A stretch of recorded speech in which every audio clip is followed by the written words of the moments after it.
District police officer Lodhran Syed कराउसन की हदायत पर डीएसपी सर्कल दुनियापुर गुलाम दस्तगीर की सरबराही में तहसील भर में जराइम पेशा अनासर के खिलाफ क्रैकडाउन जारी है। एसएचओ थाना सिटी रोहा में जवेद की सरबराही में सब इंस्पेक्टर मजहर हुसैन व दीगर एहलकारों पर मुश्तमिल पुलिस टीम ने अनथक मेहनत और महकमाना सलाहियतों को पुरकार लाते हुए लाहौर से पंजाब भर के इलाकों में वलायती शराब सप्लाई करने वाले लाहौर के रिहायशी मंशिया फरोश के खिलाफ कार्रवाई करते हुए कार पर सवार मंशिया फरोश शिराज को गिरफ्तार कर लिया। पुलिस टीम ने जब कार की तलाशी ली तो पिछली सीट के दरमियान और डिग्गी में छुपाई हुई वलायती शराब की 183 बोतलें बरामद हुई। पुलिस के मुताबिक शराब के समंगले में इस्तेमाल की जाने वाली कार भी मशकूक है। तफ्तीश में मजीद इंकशाफात मुतवक्का है। थाना सिटी पुलिस ने मुलजम के खिलाफ मुकदमा दर्ज करके मजीद कानूनी कार्रवाई का आगाज कर दिया है।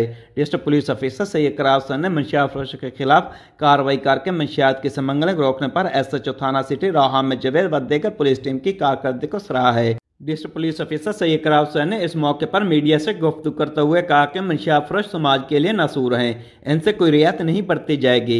जराइम पेशा अनासर के खिलाफ जिला भर में क्रैकडाउन जारी रहेगा और जराइम पेशा अनासर के साथ ऐनियातों से निपटा जाएगा। कैमरा टीम के साथ doctor काजम Abbas Bloch, bureau chief, राज न्यूज़, लोधरा।